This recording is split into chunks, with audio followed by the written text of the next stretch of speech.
Hello and welcome back to Africa Science Focus, the show that brings you the latest in research and science news from across the continent. It's me again, a slightly unfamiliar voice, the producer of the show, Harrison, and over the next few episodes we are revisiting some of the wonderful stories and guests who have joined us here on Africa Science Focus in Season 2. If you ask any news reporter on the continent what the most important story in Africa is right now, they'll most probably tell you that it's climate change. And today, we're going to tackle that topic too by revisiting the COP26 Climate Summit. We'll hear how volunteers have planted over 30 million trees across Sub-Saharan Africa, and we'll discover why bugs, that's right, bugs, are a sustainable source of protein that could help in the fight against climate change. But first though, back in November, the United Nations Climate Summit, COP26, was held in the UK. Let's head back over to the conference halls to join our editor, Fiona Broom, who met with Ineza Grace, the co-founder of the Loss and Damage Youth Coalition and the leader of the Green Protector, an organisation that focuses on Rwanda's sustainable development. What do you think about some of the pledges that are coming out? Do you think the results will be positive? For me, I would say first there's this understanding that some leaders, especially from the global north, they are trying to come up clean from the media, where they are stepping up because now more than ever everyone is aware that the climate inaction is doing an injustice, especially in the global south. But when you're looking technically in the negotiation or the process that will be undertaken to achieve a climate justice, there's no such thing as a big progress. One of the facts that I can give, for example, is loss and damage is the biggest injustice that we are facing. And one of the established mechanisms to address this one under this international conference is the WIM. And we just had a session, and the overall progress of the WIM that we reported is a NEF because they are failing, especially on their third component, which is on ensuring access or action and support and finance for countries to address the impact of loss and damage or climate change. Ineza, I've heard you speak before about the impact of climate change on your community and also on young people around the world. You speak with real passion. Tell me, how is climate change impacting young people and how do you see it affecting your futures? For example, I can start by giving the fact that I myself was exposed to the climate change impact when I was still younger, but I didn't know it was climate change because I just have that memory of waking up in the middle of the night to save my life. My mom was the one who woke me up because intensive rainfall associated with wind destroyed my house ceiling. And when I grew up, I wanted to be electrical engineering or pilot because I really liked it so much. But when I finished high school, that's when I saw on the news that a particular area in my country, people were forced to move because erosion and flooding were hitting their area. Seeing that many of the affected community of people are moving were children and women, it just reminded me of how I felt powerless when I felt that one. So I changed dramatically and I went to study environmental engineering.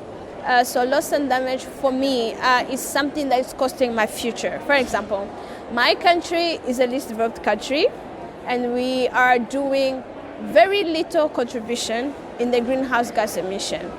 But when you look on our economy, is really at the front line to the impact of climate change.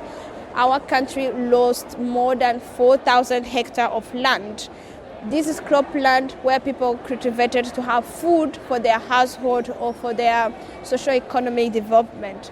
And our country being a landlocked country, our GDP contribution, agriculture sector, is one of the key pillars. We practice rain-fed agriculture. So when we are talking that we lost 4,000 hectares of land, this means we lost our GDP, we lost our means to ensure that our community will be able to face tomorrow. And this flooding was coming after we have a very long time of drought. It's really translating the fact of not having a hope for a future because we are here because we want to go back home, for example, and say to our community, now you can rest assured we have come to a solution. You can cultivate your land, and if it's going to be destroyed, there's an international mechanism that is able to support you. But whenever I'm in the room, you can hear the frustration because developed country, small island country have been making their demand clear for ages. But we are in 2021 and people are denying. all the system is denying. And I don't want to blame anyone because I know everyone has their part to play in the role, but we do deserve a future, and there's no way we're going to have a future if we keep doing the business as usual. Just after the climate summit, Ineza was, quite rightly, named as one of the Obama Foundation's Africa leaders. Africa's climate leaders have their sights set on this year's climate meeting, COP27, which will be held in Egypt. Wanjira Maathai is among those leading Africa's climate movement. Wanjira is a Kenyan environmentalist and a board member of the Green Belt Movement, a grassroots organisation that was established by her mother, Nobel Peace Prize winner Wangari Maathai. Our reporter, Michael Koloki, caught up with Wanjira to find out what's really at stake for Africa at COP27. The single most important issue as we face the impacts of climate change and as science gets clearer and clearer about how devastating those impacts will be if we breach the 1.5 degree increase limit, speaks seriously to the existential nature of us as an African community. And so the African COP will focus squarely on adaptation as well as loss and damage. And the issue of loss and damage in particular, Mike, the fact that we have, as an African continent, contributed only 4% to global emissions, but are already suffering such significant impacts from the impacts of climate change is absolutely unjust. And it is that injustice that loss and damage seeks to address. We cannot ignore it. In fact, we should see more and more people stand up for climate justice. And if we say we are standing up for climate justice, we must speak up for loss and damage, because there can be no climate justice without addressing loss and damage. As the Vice President and Africa Regional Director at the World Resources Institute, Wanjira studies how our forests, rivers, land and oceans are used. What is the current state of deforestation in Sub-Saharan Africa? And what strategies do you think can be put in place to deal with deforestation? Africa has the greatest restoration potential in the world. 700 million hectares of land need to be restored. We also know that from COP26, nature plays such an important role in mitigating against climate change, cushioning us against the worst impacts. Nature is going to be a crucial part of the climate solution. So restoring Africa's landscapes, restoring Africa's forests, protecting the forests that we have is a crucial part of addressing the climate crisis.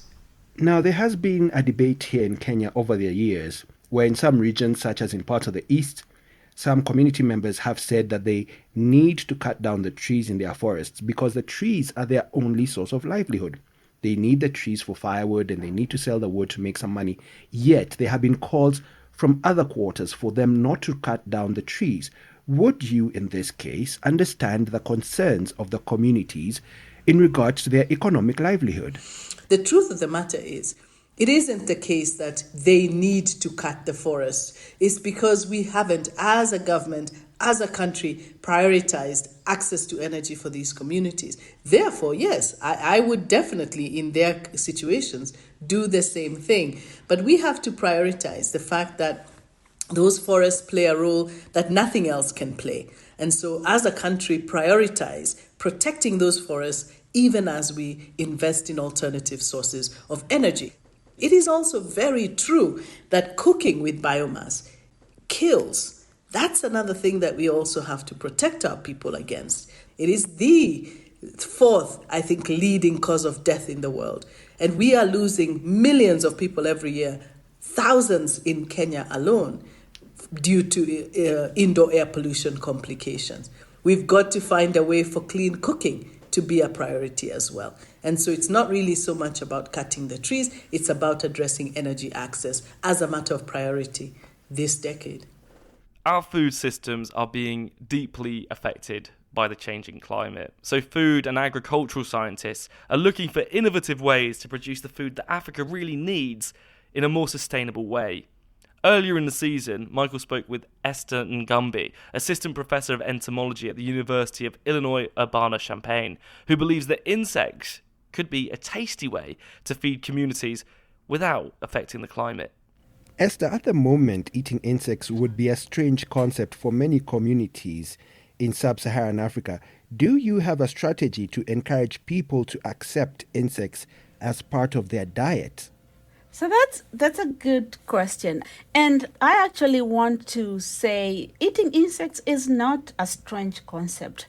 When you go back into the literature and dig down into the records, we know that history is clear. Actually, human beings have been eating insects for over many years, and including in the African continent, for example. We have the eating of mopane worm in South Africa, Angola, Zimbabwe, Mozambique, and this has been a long tradition. So eating insects is not a new concept.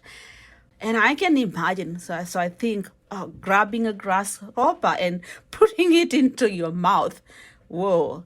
Okay, we can convert insects into flour, for example. We can meal them and then incorporate that into our diets. For example, I'm a Kenyan and we eat ugali. So think of it, harvest your grasshoppers and grind them or meal them into a powder, and then you can incorporate that into your ugali. There you go. You already have been able to sufficiently get your nutrient or protein nutrient source for the day. Esther, just to mention there, you had said ugali. Just to explain, ugali is considered a staple food here in Kenya, and it is similar to perhaps what I would explain to as Italian polenta. So basically, maize flour that is put in boiling water and it turns into a sort of like a sort of pulp, if I could describe it that way.